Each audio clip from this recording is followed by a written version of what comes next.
Okay, well, kia ora, welcome, good afternoon, good evening, good morning, wherever you are.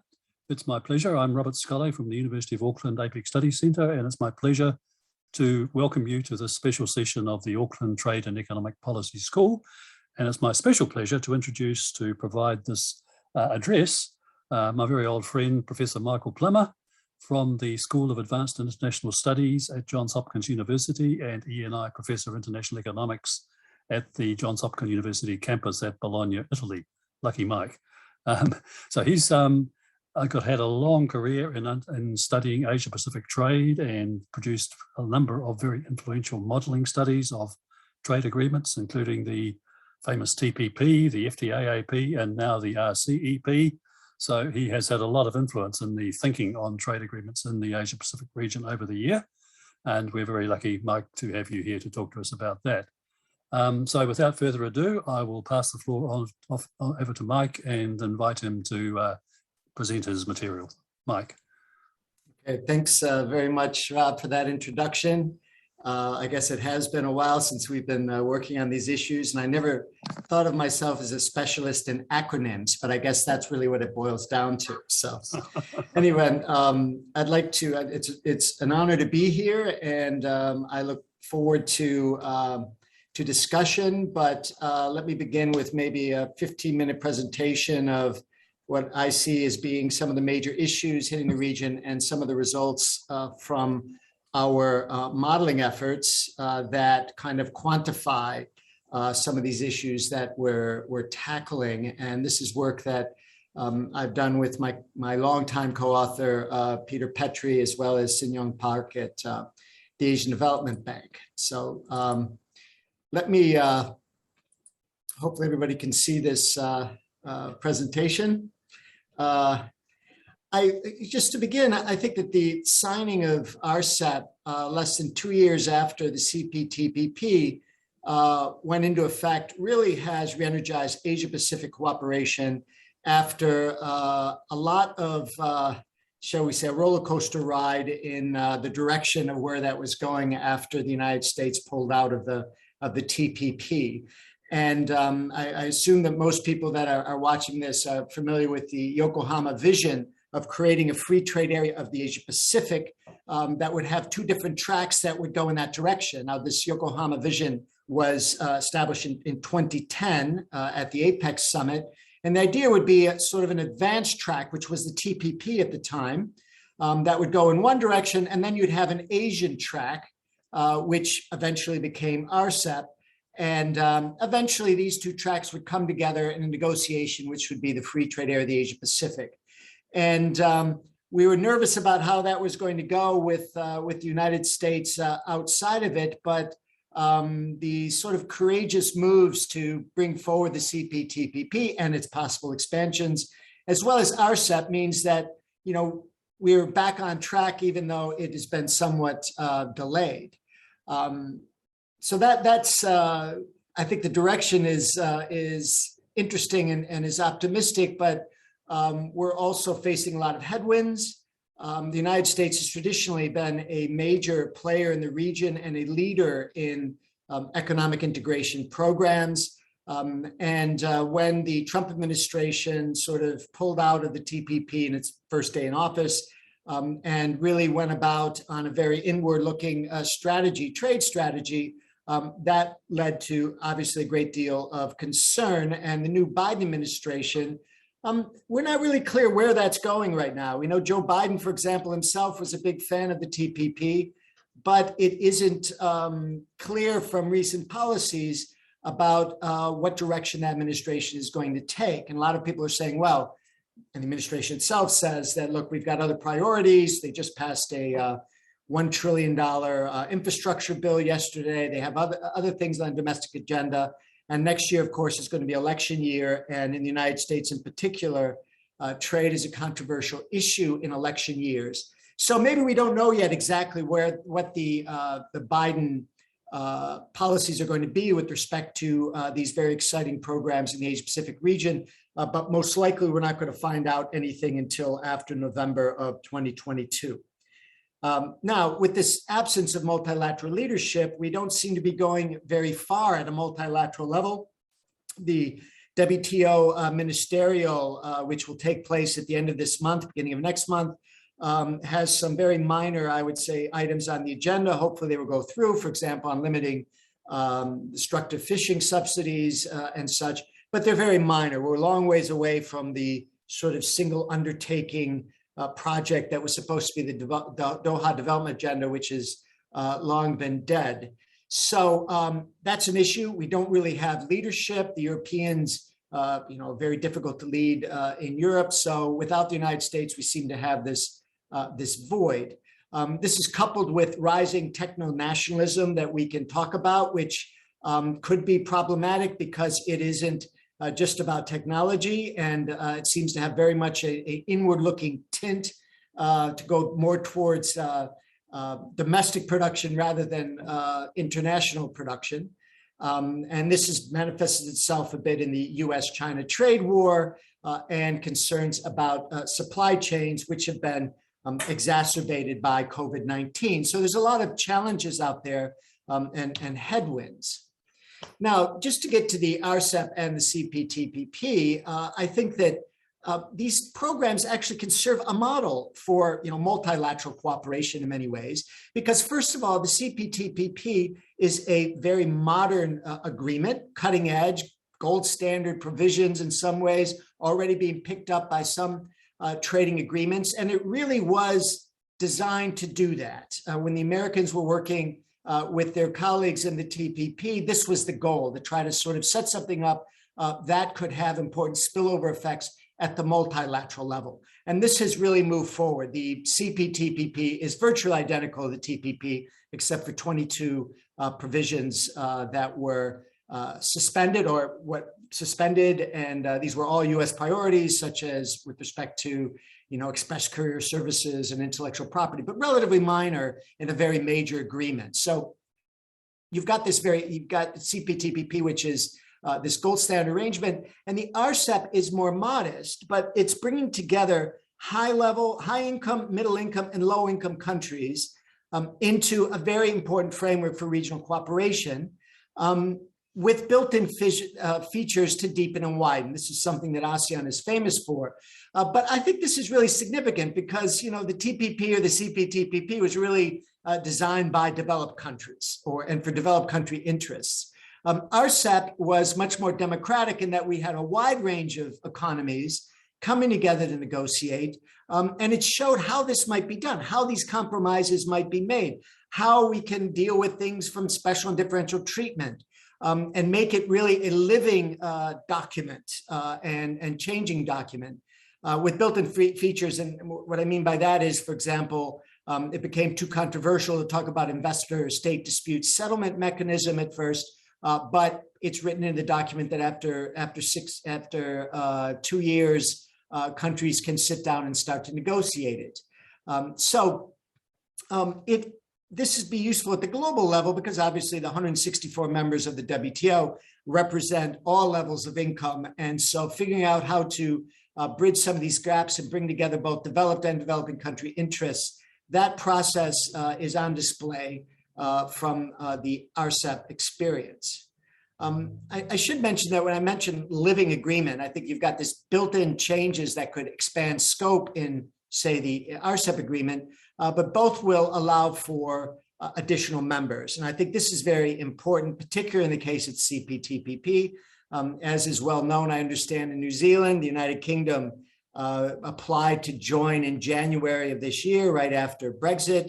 But famously, more recently, you've had China and about a week later, Taiwan both applied to join the CPTPP. And it could very well be that Korea could do so soon, and other countries like Indonesia and Thailand and the Philippines have expressed the interest in possibly joining. So that too is very exciting that you've got this ground up development of this deep integration program. So as I mentioned with my colleagues, Peter Petra and Si-Young Park, we've estimated the implications of RCEP and the CPTPP in the context of the US-China trade conflict. And I should mention that in other work we've done, we've estimated the effects of sort of an expanded CPTPP. If people want to talk about that, happy to do so. But in this particular paper that we just published about a month ago in the East Asian Economic Review, we focus on simply the current membership of RCEP and the CPTPP. But before going into the results, I just want to show kind of a comparison between the two agreements. And this obviously, I don't want to go into detail on this, but I think it's one of the important things about the RCEP agreement is the rules of origin provision, which includes cumulative rules of origin and quite a liberal, regional value added of 40%. And so that was a big coup to have this, especially since RCEP is designed in part to stimulate value chains and regional production networks. And so in this sense, it is similar to CPTPP. Cross-border trade and services is much more, shall we say, modest. It does, some 7 of the countries include negative lists, and then there are positive lists for 8. And the presumption is that all countries will go towards a negative list after 6 years, with special differential treatment for less developed countries. But that very different to the CPTPP, which is negative lists for everyone. Key chapters that took a very long time to iron out in the TPP with regard to state-owned enterprises, with regard to labor and the environment, are important features of the CPTPP framework, but are completely excluded from the RCEP agreement. And the RCEP agreement really just has intellectual property provisions that are consistent with the WTO, in some cases WTO plus, whereas in the case of the CPTPP, there is extensive additional protection intellectual property. Okay, so RCEP is meaningful, but it is much less ambitious than the CPTPP. Now, to look at our estimates of it, this is a computable general equilibrium model. I could talk about details if you'd like, but what we're looking at here are numbers that are as of 2030 with our estimates that would be on a permanent basis. And so what we mean here is that on a yearly basis, this is the addition in income relative to the baseline that would take place due to the greater efficiency. So they could tend to be, quite significant in that regard, and happy to go more into detail on that. What we see here at the global level, that the US-China trade war is very costly at about $500 billion per year. And most of that is accounted for by the losses to China and to a much lesser extent the United States. But some other countries, there isn't that much of effect on the rest of the region because of both the, it's true that you've got this negative effect of a trade war and negative effect on incomes in a major player like China. But of course, many countries in the region compete with China in the US market. And so that is sort of offsets a bit what those effects would be. And so you don't see major effects. As a matter of fact, the US-China trade war, we estimate that New Zealand is affected very little by that. But in terms of the CPTPP, we have fairly substantial gains of about $118 billion per year. And for RCEP, $263 billion per year. And New Zealand gains more from the CPTPP than from RCEP for various reasons, the more ambitious template, and the fact that New Zealand has a free trade area with the vast majority of countries within RCEP. So these numbers are not huge, but they are significant and pretty much consistent with what one finds in the literature and that are looking at CPTPP and RCEP effects. You get a much bigger effect on trade, as you might think, where due to the US-China trade war, international trade would contract by about $1 trillion, double the effect of income, which is pretty consistent with these models that the trade effects are 2 to 3 times what the income effects would be. And New Zealand, for example, is slightly negatively affected by the US-China trade war, but again, gains from the CPTPP and from RCEP. It is interesting that the United States loses in all these scenarios to some degree. It's not large, but it is, it's there due to the trade diversion. And I would argue, and we could talk about this later, that the big loss of the United States obviously isn't due to the economic hit, but rather the non-economic hits in terms of its cooperation and its influence in the region. Okay, so we're also in this study able to decompose the economic effects of RCEP into the instrument that leads to the changes. And the reason I show this pie chart is that it shows where the effects of RCEP are coming from. So even though RCEP is a shallower agreement than the CPTPP, we still see that the NTB liberalization is by far the most important. NTB liberalization of services and NTB liberalization of goods account for 2/3 of the overall effect, which is relatively large. Tariffs and rules of origin are significant. They're there, 17% and 16%. Respectively, but it really is about getting to those NTB barriers. So as RCEP evolves and includes more inclusion of services and things, we could see much bigger effects. Another thing so to summarize these effects, we get a large hit due to the trade war, with income contracting by about $500 billion and exports by about $1 trillion. And part of this is made up for by the increase in the gains from RCEP and the CPTPP, which almost completely offsets at a global level what the negative effect of the US-China trade war, with, of course, differences in the distribution of those hits, where, in the end of the day, China certainly ends up losing, but many other countries in the region end up gaining. And the US loses, but by a lot less. Okay. Another aspect of this model that we include has to do with the effects on employment and on labor, which is critical for the domestic political discussion and is obviously very important.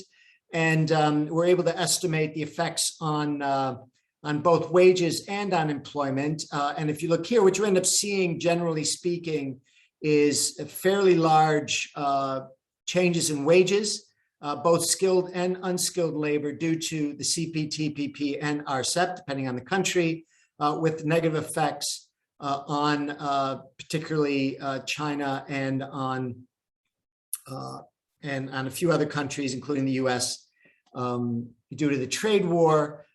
New Zealand, for example, gains, both skilled labor and unskilled labor gain about what we'd about the same amount in terms of skilled and unskilled labor, at about 2% increase in wages in the steady state, and also with an increase in employment.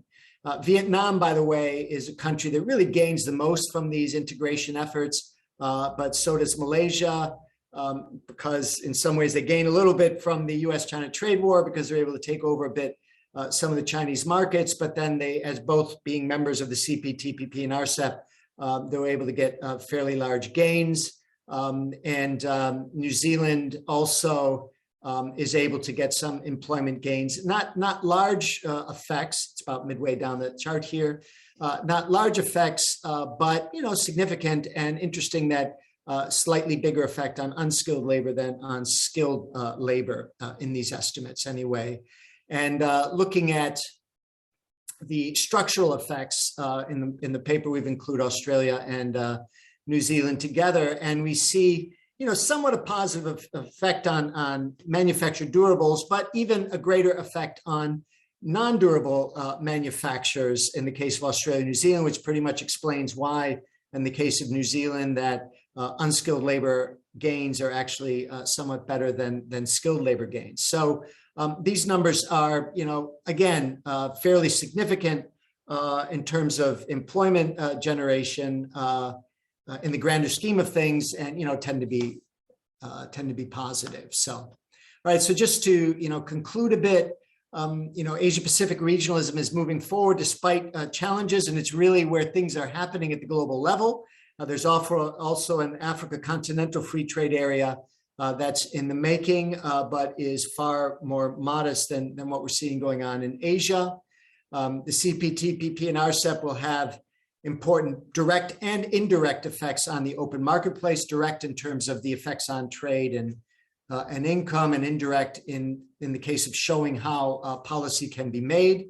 And the open accession clauses of the TPP is already expanding. I think it is quite exciting to see already China and Taiwan, of course, that have applied to join, and the UK's accession. I guess I haven't seen any modeling done on it yet. My guess is the effects would be fairly small in terms of the direct effects, but actually quite large in terms of the indirect effects, because it shows that the CPTPP could be a global agreement rather than something that's specific to the Asia agreement, the Asia Pacific region.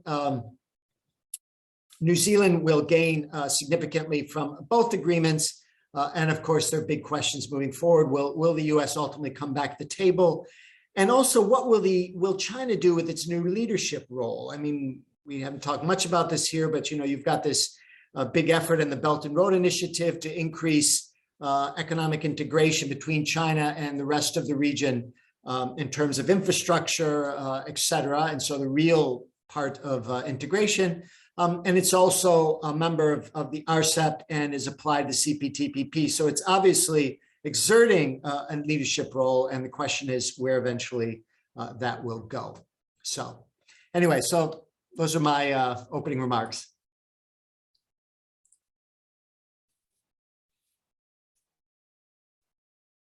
You're on mute, Rob. Yeah. Okay. Well, thank you very much. That's very lot of detail packed into a short space of time, and a lot of food for thought there. Just looking at your results, would it be fair to say that one of the conclusions that stands out is that if you look at Asia as a whole, the RCEP is very positive for Asian trade and Asian incomes, and is probably going to contribute quite a lot to the vibrancy of Asian trade in the future. Partly that's, of course, because it's the first agreement that has brought together China, Japan, and Korea in a single agreement.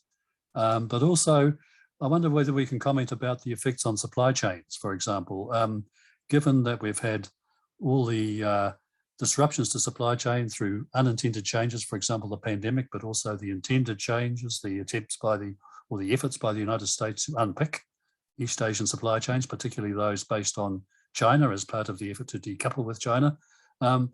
Can we see the RCEP as an antidote to those kind of changes, ensuring that East Asia is going to continue to be one of the, if you like, the more vibrant trading regions of the world? Yeah, I think it is to some degree a partial anecdote. It makes supply chains more attractive. I think that was one of the reasons that RCEP went forward and was the economic attractions of the region. You're right that the big novelty here is China, Japan, and Korea being together with the same free trade area. And in our results, we would be able to show you that this really has a major effect, particularly on advanced manufacturing, consolidating this advanced manufacturing base. But another thing is that even though you have a lot of free trade areas across countries, in fact, to be a negotiating partner of RCEP, one had to have in place a free trade area with ASEAN. That was a condition for joining those original negotiations. So you've got all of these pacts, but there's a lot of crisscrossing. You did have this Asian noodle bowl effect that led to a lot of problems and limits to some degree the potential benefits of some of these regional production networks and supply chains. With RCEP, these will be smoothed over and it will make it more attractive. But in terms of what's going to be going on with supply chains, I think there certainly is a domestic political reason to sort of rethink these things. But that's more political than economic. I mean, it seems to me to be much more risky to count on bringing back one's own supply chains to the domestic economy rather than diversifying it. So I think that there's going to be some effect of, post-COVID in certain very specific sectors. But I think that on the whole, it's going to continue to be you're going to continue to see these regional value chains emerge. And sure, some of them are going to be outside of China, but keep in mind that before COVID, there was a lot of these industries that were moving out of China due to the fact that, wages were rising so rapidly and for other risk factors in China, plus opportunities in regional economies like Vietnam, anywhere from Vietnam to Bangladesh. So I think that that process was already on the way. But you're right. I think it will have some effect on keeping supply chains in the region.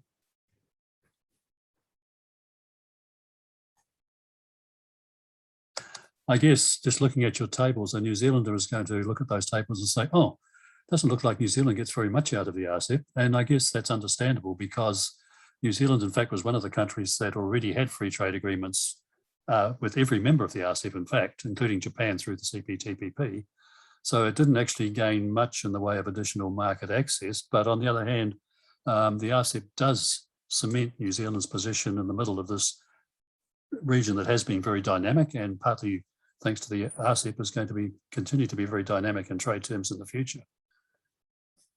Yeah, I think those are all valid points. And I just want to put one thing in perspective with these numbers. If you see something like $4 billion, that doesn't sound to be tremendous, but think of it this way. I mean, I work in a university. If I want to raise money for a scholarship for students that would pay tuition here, we're a private American university, it would be enough to pay tuition of $40,000 a year. I have to raise $1 million to do that. So the payoff from the $1 million is going to be at a 4% rate will be, $40,000 a year. 40,000 doesn't sound to be an extremely large sum. 1 million is much bigger. So behind that is the $1 million gift that pays off on a perpetual way. So that $4 billion is due to an increase in efficiency that will go permanently. So I don't think it's highly insignificant for economy like New Zealand, but it's not really large. New Zealand is already a very open economy anyway, despite these free trade areas, et cetera. So, but I don't think we ever expected the direct effects to be huge. But it's important for New Zealand to play a key role in the region for various reasons. It's part of the region. It needs to be an influential player.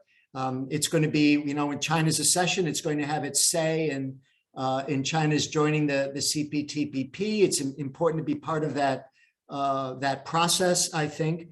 And for those of us from abroad that are more market-oriented in things, it's always great to see New Zealand in these negotiations because of New Zealand's dedication in general to free trade. So I think that it's not just good for New Zealand, but it's good for everybody to have New Zealand be part of both of these agreements and be at the center of this exciting new process.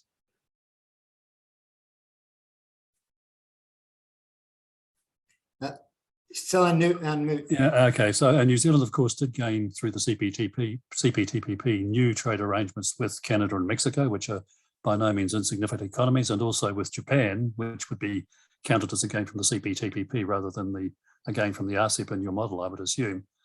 So, I mean, there was some quite significant gains from the CPTPP. The other potential gain that disappeared, of course, was when India disappeared from the RCEP. And there was talk about India coming back into it. But on the other hand, it did seem that India's main purpose in the RCEP negotiation was to minimise any commitments it would make anyway. So I wonder how much of a loss in the short term the disappearance of India has been. And given the direction of India's policy right now, do you see any real prospect that India would take up the opportunity to come back into the RCEP?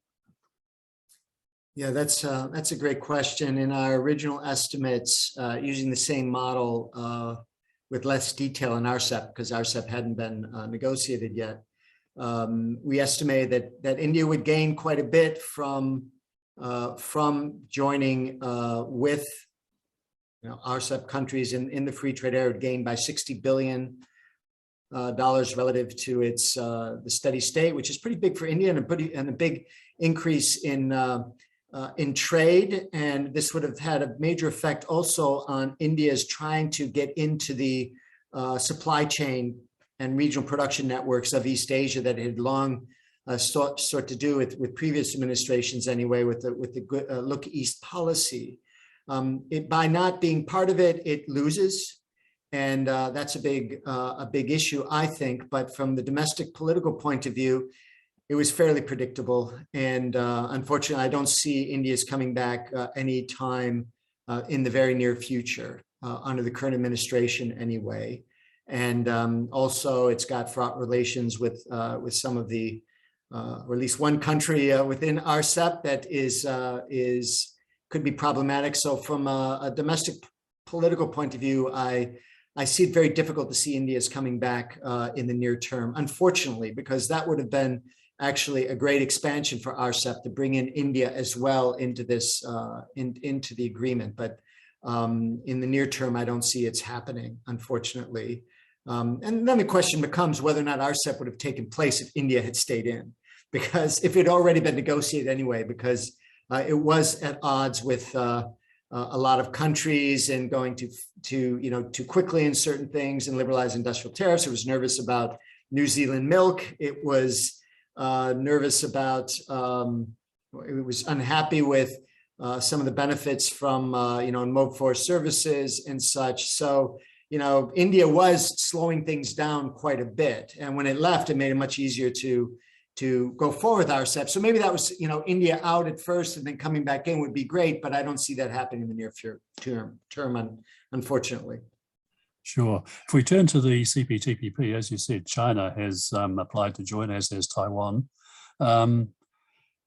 If China was prepared to accept the CPTPP rules, in particular the rules on state-owned enterprises, that would be a major change, and also it's a very significant development for the world economy, because that's one of the big issues over trade rules, but that has surrounded China in recent years. And of course, we know from the work of people like Nicholas Lardy that state-owned enterprises in China are holding back China's growth by something like 2% per year. So that you can see economic benefits to China as well. But there is also a narrative, particularly coming out of the United States, that China has no intention of reforming and is in fact moving away from reform.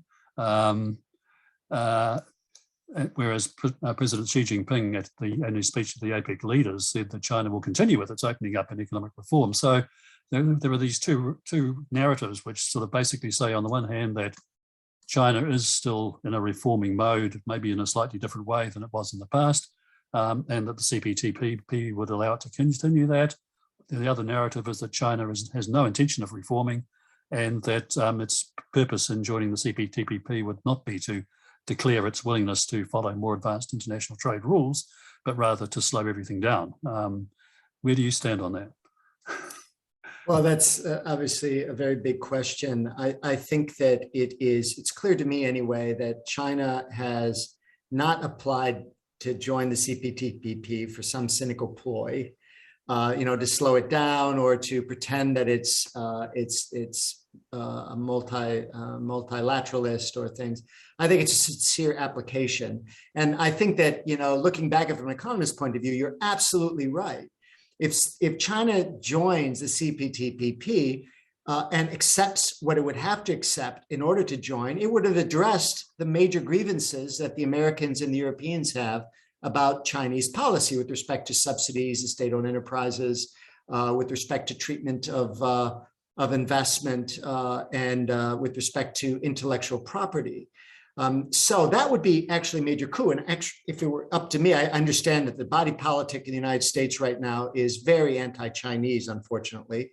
But if I were the administration, I'd say, well, let's support this. I mean, if China were to go in, it would have to adopt these things, and this is what we really want to get out of it. So that's not a bad thing. And I could see from the Chinese point of view, and now we're talking about I'm trying to project the calculations of the Chinese government, that the intellectual property provisions is something that's going to be difficult, but it's a direction where China wants to go anyway. I think that already it's met some of these investment, the forced technology restrictions and things, that's already changing to some degree. And I think China will want to go in that direction. The question, of course, ends up becoming on state-owned enterprises. And I don't know how to answer that. because I agree that state-owned enterprises are holding down growth in China. I agree that it's a major issue that needs to be addressed at the CPTPP, and China should address it. But some of the policies that we see coming out of the Xi government seem to suggest that state-owned enterprises are taking a larger step forward rather than a step backwards. And I think that's a problem. Now, whether or not the Xi administration would be willing to agree to principles related to, for lack of a better expression, competitive neutrality of state-owned enterprises, I'm not sure about that at this point in time. But if it would, I think it would be good for China, and it would be good for the CPTPP, and it would be good for the global economy. It would be good for US-China relations. There could be a lot of great things could happen in it. So I think through these negotiations, I don't know where they will end up, but I think there's a strong incentive to do a deal to bring China in. And I should mention, Rob, as you know, in the modeling that Peter and I have done in looking at the effects of China in various agreements, be it the CPTPP or be it in a US-China free trade area back in the day when we did something with Fred Bergston, the big numbers take place when you get China and the United States in the same agreement. That's where you get really big numbers. And I think that would be a big step forward. We're not there yet. Economists, I'm a romantic Italian, so maybe I'm thinking this through too much as an economist, as a optimistic economist, but I think there's the potentials there anyway. Yeah, and just to... You're on mute again. If the United States did what you say is very unlikely to join the CPTPP along with China, we would get that, right? And not only benefiting China and the United States, but benefiting the region, because essentially you have the basic framework of the FTAAP once you have China and the United States in the same agreement. That really was the purpose of the FTAAP. Yeah, I think that's where it all is, but we're not there right now. It's a big issue. If you've read this new, what the Senate has passed, the U.S. Innovation and Competitiveness Act. There's a different version in the House, so this hasn't come forward. But in that act, there's $52 billion in subsidies for semiconductor production, which suggests, in my view, that the United States is going into industrial policy big time, which is an issue. But within that statement itself, which we could all argue about whether or not this makes, how much sense this makes, and it does relate to supply chains. In that bill, it also says that the United States should boycott the 2022 Chinese Olympics. So a very, very political statement along with the economics. And that just goes to show you how fraught the political environment is in the United States right now. And so I think in the short term, that's not going anywhere, unfortunately. Yeah. And if we think a little bit of, just to finish up, some of the fishhooks even in China joining the CPTPP, of course, the United States has a weapon in its arsenal to prevent that by activating the poison pill that it has in the USMCA, that by allowing China into the CPTPP, the United States would have the right effectively to kick either Canada or Mexico out of the USMCA. And then there's also the issue of of Taiwan seeking to join at the same time, and how the CPTPP members will handle that particular issue. I mean, one can see there is a model for how to do that in terms of having China and and Taiwan in the same agreement. We've seen it in APEC, we've seen it in the WTO, but whether the political will actually exist to manage that constructively, again, is a big question, I suspect. Yeah, I think it is a big question. And on the poison pill, it would take a, shall we say, diplomatically insensitive administration to enact that poison pill. So if there were a new Trump administration, that could possibly be the case. I don't see that being the case with the Biden administration. So I don't think that would be an issue. The United States would use other levers rather than that. It does have very, very strong allies in the CPTPP, and it could do something else. So, but again, I think that this would actually be to the US's advantage. You'll remember, no doubt, Rob, that at the Hawaii APEC meeting in November of 2011, there were big discussions about enlargement. And actually at that point, it was when Japan and a few other countries came on board to the TPP, and China was asking, why aren't we being asked to join this. And there's a lot of press saying that this is really a way of sort of to isolate China, to contain China. And so China was saying, why aren't we being asked to join? And the Obama administration says, well, we don't ask people to join. You apply to join. And I think it was at that point on that China sort of began to think differently about the TPP as being something not necessarily anti-China, but something that China actually might consider doing because it has a framework of policy change where China wants to go anyway. And you'll remember from the third era of the Abe administration on structural change, the TPP and then the CPTPP was important as a guide for policy reform going forward. The same for Vietnam. So I think that could be very, very useful. On the Taiwan question, I don't know the specifics. I know that for a long time, Taiwan has been interested in joining. I know that from an economic point of view, in terms of policy changes, it would not be all that difficult for Taiwan to join. It obviously is a political challenge. And we may be seeing a repeat of the WTO where you saw in 2001, China joined the WTO, and about a month later, Taiwan was able to join. But I think the relationship, China's role in the world, the relationship with China and Taiwan was somewhat different back then than it is today. It would take a big step forward to do that. But I don't see Taiwan's joining without China's joining. But I'm not a political scientist, but that seems to me to be a pretty clear constraint. Talking about those optimistic times back in the mid-2000s when all these things seemed possible. I do recall there was a big debate going on in China about whether it should join or whether it should seek to join the TPP. And the argument was being put forward by the pro-TPP camp in China was that this is going to be good for the economic reforms in China. And there were articles in the China Daily saying, look, we joined the WTO and that was great for us. It boosted it galvanized our economic reforms. The TPP would do the same thing. And so it really does hinge a lot hinges on whether China is serious, as Xi Jinping claimed in his latest address to the APEC leaders, on continuing with reform or not.